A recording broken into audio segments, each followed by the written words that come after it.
নমস্কার, আমাদের কৃষ্ণা টক্স বাংলা চ্যানেলে আপনাদের স্বাগতম। আজকের ভাবনা, তুমি কত লীলা দেখাও সংসারে। ভগবান শ্রীকৃষ্ণ গীতায় বলেন, 11 অধ্যায় 5 নম্বর শ্লোক।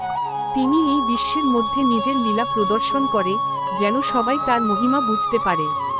আমরা অনেক সময় বুঝতে পারি না, জীবনের সুখ, দুঃখ, সম্পর্ক, পরিস্থিতি সবই ভগবান শ্রীকৃষ্ণের লীলার অংশ। উদাহরণস্বরূপ, যখন কোনো প্রিয়জন হঠাৎ আমাদের কাছ ছেড়ে চলে যায়, হৃদয় বেদনায় ভরে ওঠে, এটিও তার লীলার অংশ, যা আমাদের ধৈর্য ও শক্তি শেখায়।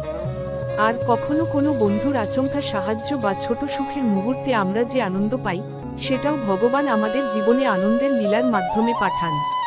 প্রতিটি ঘটনা, প্রতিটি সম্পর্ক সবই তার অব্যক্ত ক্রীড়ার ছোঁয়া।